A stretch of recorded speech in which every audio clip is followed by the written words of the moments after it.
Thank you for this invitation to present an overview on some of the studies I've been coordinating for about 5 years in Notre-Dame about metals. So next slide, yes, this one.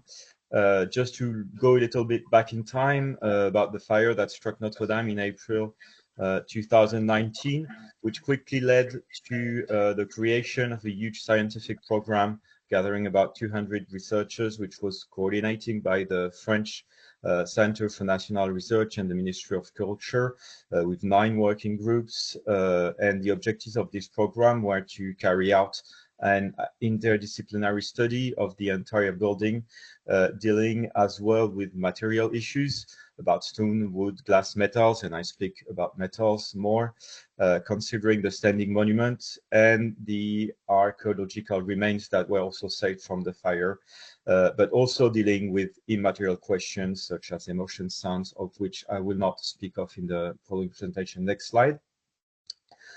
One of the main aspects is that the restoration yard gave an unprecedented access to the building, first starting with rope access on the top part, as you can see on the slide, and then with an entire scaffolding from 2022-23, which allowed to study almost every part of every wall of the cathedral of their entire height, which is totally unprecedented.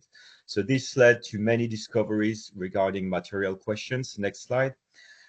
Notably about metal, because no study had been carried out in Notre-Dame before the fire, so very little information was known. The only information we had was mainly about Viollet-le-Duc's observation, about what he saw and what he placed himself in the building. But the investigation we could lead from the fire led to many discoveries, such as sets of iron clamps, you can see here, that were previously unknown in many places, especially under the burnt framework, but also nails and armatures in the framework, etc. And also the fire shed light on the use of lead for roofing since the Middle Ages, but also in the masonry for constructive purposes. Next slide. So during the restorations, some iron armatures were restored and sometimes replaced. So extensive studies were made possible on several hundreds of artifacts, which could be measured, photographed, and sometimes even samples. This is notably the case for the slides I'm showing here, with the case of the upper nave and core, where the last row of stones, the one bearing the framework, was entirely changed. So the scramps were taken down and could be studied before being placed again and sometimes sampled. In other cases, analysis could also be possible in situ thanks to the collaboration of the commissioner and the curators of the building. Next slide. So I will now focus on some of the thematics that could be addressed during our studies. How metal was produced for the building yard, what was its quality, where does it come from, when and why was it implemented in the structures. I won't focus here on structural issues, which were also addressed about the role of the metal in the structure, which led to modelizations which are still undergoing with the structure working group of the scientific fieldwork. So a collection of several hundreds of artifacts could be sampled to investigate these questions. And the work is, of course, still undergoing, notably in one PhD regarding iron questions, the PhD of Mathilde Bernard. And some of the results presented here come from her studies. Next slide. So first, it was possible to make an exhaustive inventory of iron uses in Notre-Dame. The slide here focuses on the medieval uses, but many other uses were recorded for the 19th century. So different uses were highlighted, mainly cramps all over the structure to reinforce specific places, especially the top of the arches, the top of the walls, but also slender columns, and also other uses in the stained glass, as you can see here. Next slide. Dating issues could also be addressed. Samples were cross-cut, polished, analyzed by metrography, showing that they are made of heterogeneous ferrous alloys, which is quite common for that time, bearing some steel parts, you can see here on the slide. And steel is a carbon alloy that carbon iron alloy, so making radiocarbon dating possible. So we could therefore, with this radiocarbon dating, assess the coevality of iron structures, armatures with the masonry, making Notre-Dame the oldest Gothic building with a massive use of iron since the 1160s.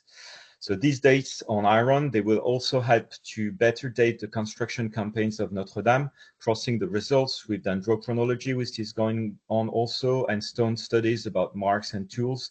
And there's presently a datation campaign, which is notable for the nave tribunes to better understand the chronology of the nave of Notre-Dame. Next slide. An inventory of about 450 crumps was made for the upper walls I spoke of before. It's actually the first time that as many entire crumps can be entirely studied. So we could observe different forging marks on the crumps, showing that different workshops worked for the nave, for the transept, and that apparently a single one worked for the core, giving new information about the evolution of the construction phases of the cathedral, a break here visible in the nave, a dichotomy between the north and the south of the nave, and also the core, which is apart.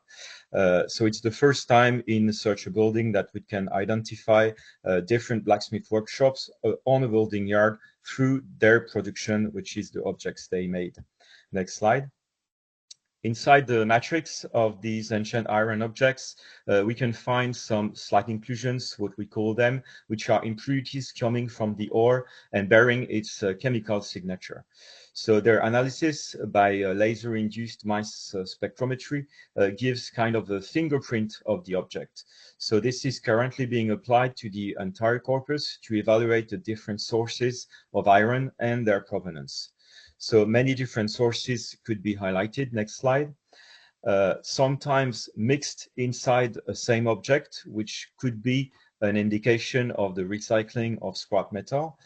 And then their composition was also compared with iron production sites known by archaeology in the surrounding of Paris, on the territories, notably of the bishop and the chapter of Notre-Dame, the former ones. And we contribute here to a vast chemical database, which aims at provenancing iron artifacts. So for Notre-Dame, so far, no match could be made with local productions, indicating that iron rather maybe comes from longer distance, maybe alongside the Seine River, and analysis are still undergoing looking into this direction. Next slide.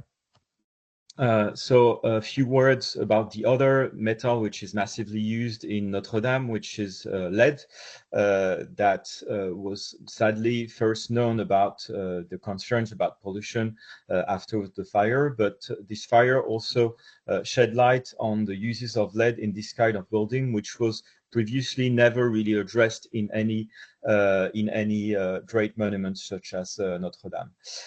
So actually, the lead roof that burnt in Notre-Dame was actually the third one, because we have records for the Middle Ages about the roof that was settled by Maurice de Sully, the bishop that commissioned the works in Notre-Dame.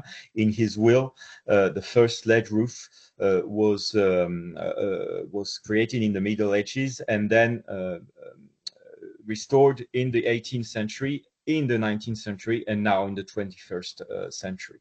And during these restorations, the question of recycling is always really pregnant, up to the really recent restorations, where in fine the lead was not recycled for several reasons. Next slide. So I will focus on the elements that were salvaged from the upper parts of Notre-Dame, that were saved from the fire, that belonged to the 19th century campaign, and on which a global inventory could be made, and chemical analysis could be performed to study this question of lead supply and recycling. So chemical and isotopic analysis on about 500 samples for the chemical ones and 100 samples for the isotopic ones. So you can see here parts of what was left after the fire, mainly from the roof and from on the spire. Next slide. To the chemical and isotopic analysis, they next slide. I think there's an animation on this one. If you yes, you can see that these analyses, they helped us to distinguish between different lead sources for the roof and the spire in the 19th century. So one probably from recycling, which matches the few historical records we have for this period, which is rich in tin. It's the one with the yellow spots. And another more specifically for the spire, which is rich in copper. It's the one with the green spots, and which probably more corresponds to a new lead source. And it's interesting to see that the blue spots, that corresponds to the sacristy roof, which was built before the restorations of the roof and the creation of the spire, just before 1850, is shared between the two different sources. So one part of recycling and one part of new lead. Next slide. And according to the economic archives from the mid-19th century that could be studied in parallel, although we do not have any clue, direct clue on the supply of Notre-Dame building yard, thanks to accounting books, for example, it's possible to reconstruct the route of lead from diverse mines in Spain to France, sometime going through England, in which there's a free exchange treaty from 1860. And we know that there's lead ships that arrived from Spain in Le Havre around the 1860s, which is precisely the time of construction of the spire. So there's no direct link with Notre-Dame building yard in the archive, but the isotopic analysis that we have here show that the lead from La Carolina mines match really well with the new copper-rich lead source that we found on the spire. So we're pretty sure that this is the lead that we found here. That was the end for these questions about provenancing. Next slide. And so I would just like to conclude on the fact that the fact that we could carry out this study on the building after the fire and the way it could be carried out led to really new insights on metal uses and supply, renewing our knowledge on Gothic construction, and that the work is, of course, still undergoing. But the aims would be now to be able to draw comparisons with other monuments and investigate other building yards in the same way. And that is why there's a research network which is about to be launched next year with the CNRS and the Ministry of Culture on this question of the study of these great monuments of the medieval and also modern times. Thanks for your attention.